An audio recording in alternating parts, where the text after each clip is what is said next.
ప్రపంచ కప్ 2024లో భాగంగా సూపర్ 8 దశలో సోమవారం రోజున రాత్రి 8 గంటలకు ఆస్ట్రేలియా ఇండియా మధ్య కీలక మ్యాచ్ జరగనుంది.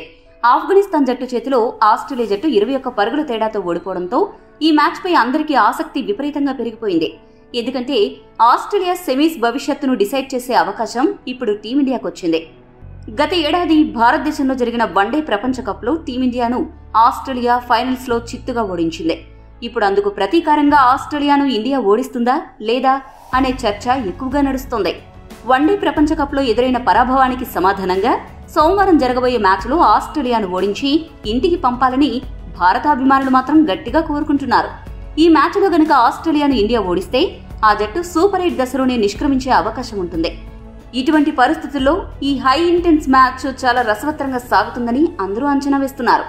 ప్రస్తుతం ఇండియా కంటే కూడా ఆస్ట్రేలియా పైన ఎక్కువ ఒత్తిడి ఉంది. ఈ పరిస్థితులన్నింటినీ సద్వినియోగం చేసుకుని రోహిత్ సేన విజయకేతనం ఎగురవేయాలని అభిమానులు భావిస్తున్నారు. మరి రోహిత్ సేన అభిమానుల ఆశలను నిజం చేస్తుందో లేదో వేచి చూడాలి. ఇక్కడ మరొక విషయం ఏంటంటే ఆస్ట్రేలియా జట్టును సెమీస్ అలానే ఫైనల్స్ లో ఓడించడం చాలా కష్టం కాబట్టి రోహిత్ సేన ఇక్కడే ఆస్ట్రేలియాను ఓడిస్తే బాగుంటుంది. ఈ మ్యాచ్ వెస్టిండీస్ దేశంలోని సెయింట్ లూసియా వేదికగా డారెన్ సమీ ఇంటర్నేషనల్ క్రికెట్ స్టేడియంలో జరగనుంది. ఇప్పటి వరకు ఈ టోర్నమెంట్లో ఈ వేదికపై దాదాపు 4 మ్యాచ్లు జరిగాయి. ఇదే వేదికపై ఆస్ట్రేలియా ఇప్పటికే ఒక మ్యాచ్ ఆడింది. ఈ మ్యాచ్లు అన్నింటినీ గనక మనం విశ్లేషణ చేస్తే ఈ పిచ్ పై స్పిన్నర్లు బాగా రాణించారు. అదే సమయంలో లెఫ్ట్ హ్యాండ్ ఫాస్ట్ బౌలర్లకు కూడా బాగా వికెట్లు పడగొట్టారు. ఒక మాటలో చెప్పాలంటే ఈ పిచ్ అటు స్పిన్నర్లకు ఇటు ఫాస్ట్ బౌలర్లకు అలానే బ్యాట్స్మెన్ కు ఇలా అందరికీ కూడా సమన్యాయం చేసే పిచ్ అని చెప్పొచ్చు. ఈ పరిస్థితుల్లో టీమిండియా ఆస్ట్రేలియా తుది జట్లు ఎలా ఉండబోతున్నాయి, వీరు అనుసరించే వ్యూహాలు ఏంటి అనే విషయాన్ని ఇప్పుడు మనం చూద్దాం.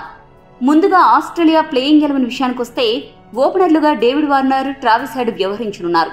ఈ ఇద్దరిని త్వరగా అవుట్ చేయడం టీమిండియాకు చాలా అవసరం.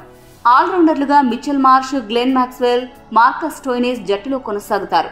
ఫినిషర్ గా టీమ్ డేవిడ్, వికెట్ కీపర్ గా మాథ్యూ వేడ్ జట్టులో ఖాయంగా ఉంటారు.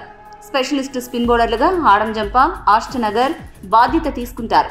ఫాస్ట్ బౌలింగ్ విభాగంలో మాత్రం కీలక మార్పు చోటు చేసుకునుంది. ఆఫ్ఘనిస్తాన్ మ్యాచ్ లో మిచెల్ స్టార్క్ లాంటి సూపర్ బౌలర్ ను పక్కన పెట్టి ఆసీస్ బరిలోకి దిగి భారీ మూల్యాన్ని చెల్లించుకుంది. ఇటువంటి పరిస్థితుల్లో టీమిండియా మ్యాచ్ కోసం జోష్ హజల్వుడ్ స్థానంలో మిచెల్ స్టార్క్ రానున్నాడు.